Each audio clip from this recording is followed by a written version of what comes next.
ये सैयद दामोदर जी कह रहे थे कि बड़ा हिम्मत का काम किया है।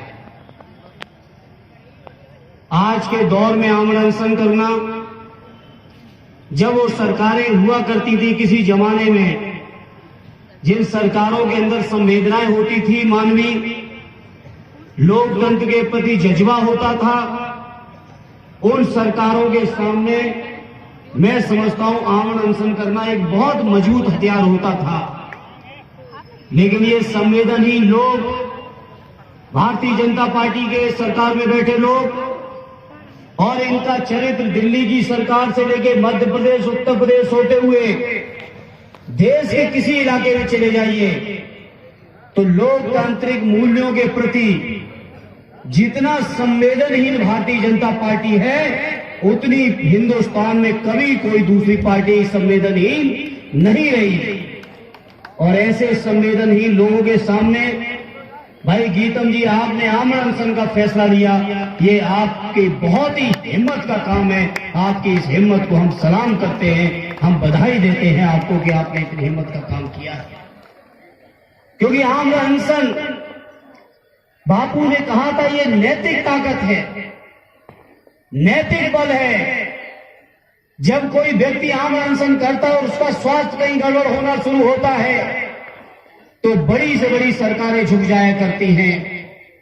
बापू ने इसी अस्त्र का उपयोग करके जिन अंग्रेजों का सूरज कभी अस्त नहीं होता था, उन अंग्रेजों को भी झुकाने का काम राष्ट्रपिता महात्मा गांधी जी ने आमरण अनशन के माध्यम से किया।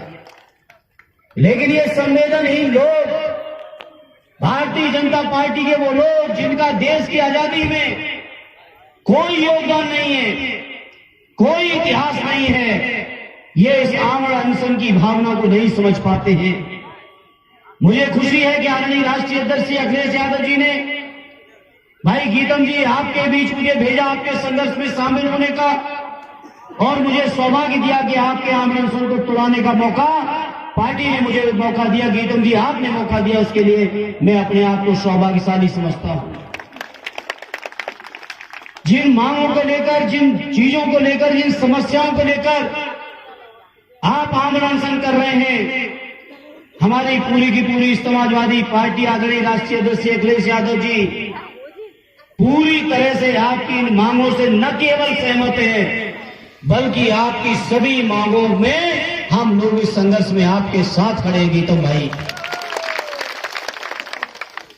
जहां तक आज इस मौके पर बहुत महत्वपूर्ण बिंदु उठाए, मुझे एहसास नहीं था, मुझे महसूस होता था कि मंडल आयोग की सिफारिश लागू होने के बाद पूरे हिंदुस्तान की सरकारी सेवाओं में, शिक्षा में, चुनाव की व्यवस्थाओं में 27% आरक्षण मिल गया होगा। लेकिन बाहर है मेरे मध्य प्रदेश के शासकों, इतने दिनों से देश में मंडल आयोग की सिफारिश लागू है, लेकिन आपने 27 की जगह अभी 14 पर ही रोक के रखा है।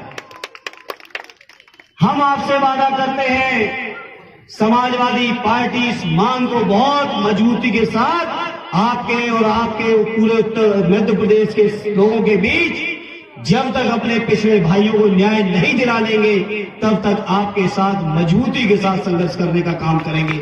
ये हम पार्टी की ओर से आपको भरोसा दिलाते हैं। भाई दामोदर जी, आपने सही सवाल उठाए कुछ, और शिकायत की, और शिकायत भी अपनों से होती है। और दामोदर जी, आपकी शिकायत को दूर करते हुए आज मैं इस मंच से कह के जा रहा हूं, समाजवादी पार्टी के राष्ट्रीय अध्यक्ष माननीय अखिलेश यादव जी की